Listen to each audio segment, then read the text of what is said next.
Hello, welcome to part 61 of Clinical Physiotherapy MCQ series. Here we gon discuss day-to-day clinical scenario with detailed explanation.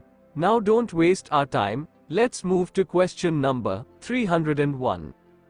A physical therapist is assessing the lifting technique of a patient who has a history of back pain. The patient performs a lift by picking up a light weight from the floor, without bending the knees and with excessive lumbar flexion. Limitation of which of the following measures is the most likely contributor to this finding? Option A, hamstring flexibility. Option B, gluteal muscle strength. Option C, abdominal muscle strength. Option D, hip flexor flexibility. And the answer is Option A, hamstring flexibility. Explanation for this question is, tightness of the hamstrings causes excessive lumbar flexion. Because tight hamstrings restrict the amount of hip flexion, weak gluteals allow more hip flexion, weak abdominals show up in antigravity flexion of the trunk, not passive forward bending. Hip flexor flexibility is not a factor in forward bending. Now let's move to question number 302.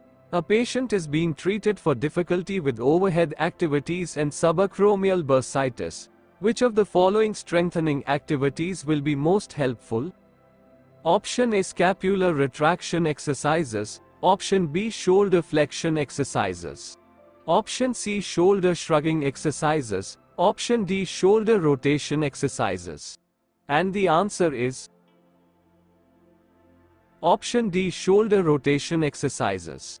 Explanation for this question is, Option D, shoulder rotation, especially external rotation, is the most helpful at strengthening the rotator cuff, which will be the most helpful at treating subacromial bursitis.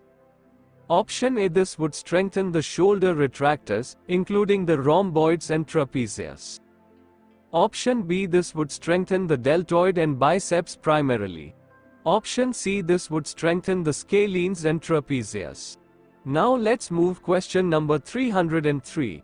Isokinetic training can best be used in the rehabilitation of patients with stroke during the late stages of recovery to Option A, improve initiation of movement. Option B, improve rate control at faster movement speeds.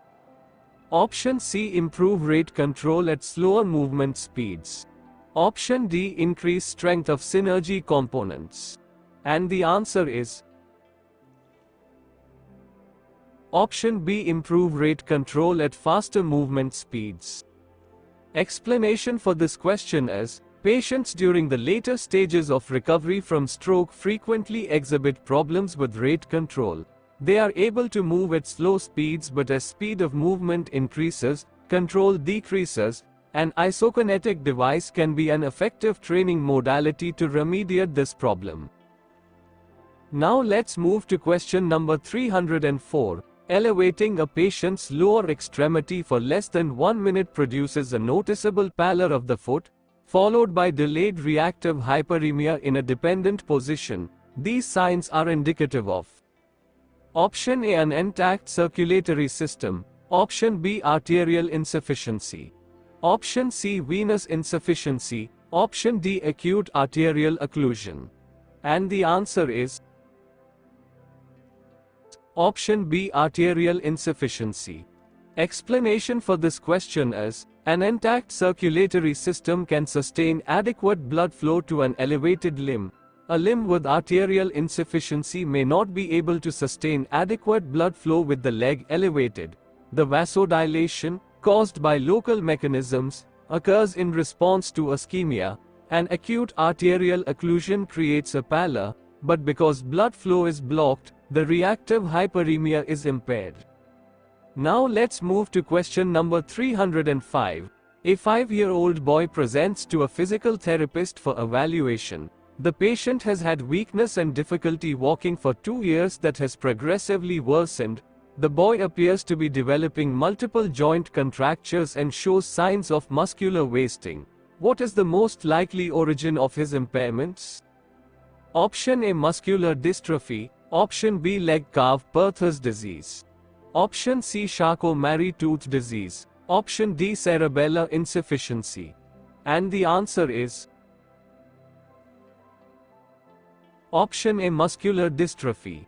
Explanation for this question is, option A, muscular dystrophy typically affects young boys soon after they learn to walk.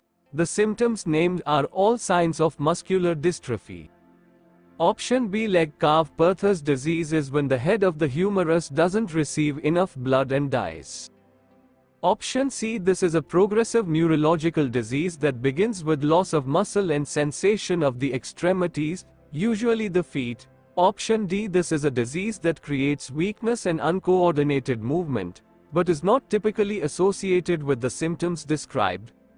So, that's all for today. If you have any doubts, please comment below. I think you have learned something valuable today.